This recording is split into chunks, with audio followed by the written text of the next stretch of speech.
ప్రార్థన తెలుసా మీ అందరికీ? ఏం చేస్తాము?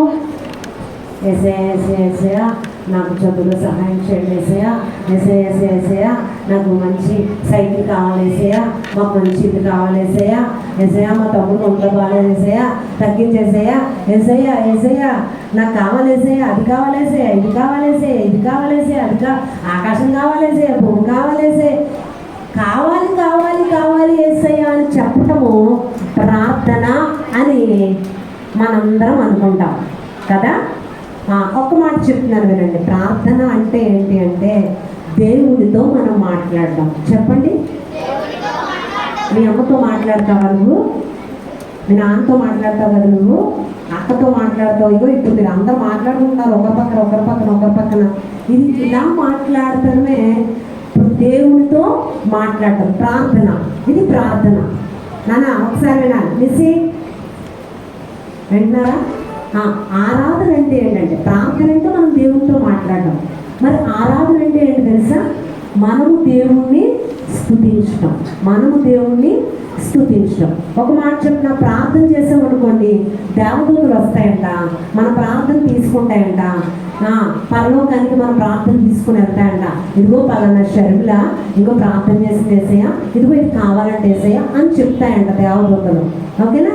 కానీ ఆరాధన అంటే ఏంటి తెలుసా?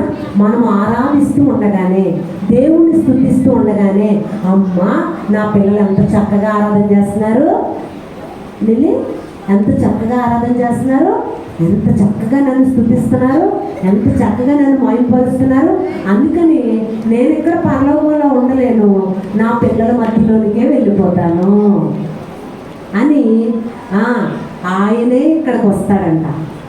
ఆరాధన చేస్తుంటే దేవుడే ఇక్కడికి మన మధ్యలోనికి నువ్వు ఆరాధన చేస్తుంటే దిగి వస్తాడు. కనుక మోషే ఇశ్రాయేలు ప్రజలు ఎర్ర సముద్రం దగ్గర దేవుణ్ణి ఆరాధించారు, దేవుణ్ణి స్తుతించారు.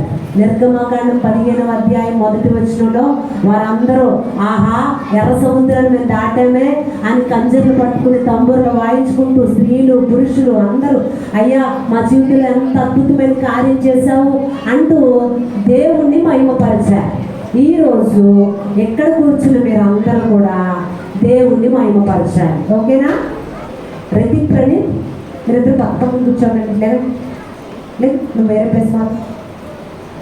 దేవుడు ఏం చేస్తాడు? వారెందుకు దేవుణ్ణి ఆరాధించారు? ఎర్ర సముద్రాన్ని 2 పాయలుగా చేశాడు, ఆయన అద్భుతం చేశాడు అని దేవుణ్ణి ఆరాధించారు. నువ్వు కూడా దేవుణ్ణి ఆరాధిస్తే చిన్నప్పటి నుండి దేవుడు ఎర్ర సముద్రాన్ని 2గా చీల్చినట్లుగా అద్భుతమైన కార్యాలు నీ జీవితంలో జరిగిస్తాడు. ఎంతమంది మీరు నమ్ముతున్నారు దేవుడు అద్భుతం చేస్తాడని?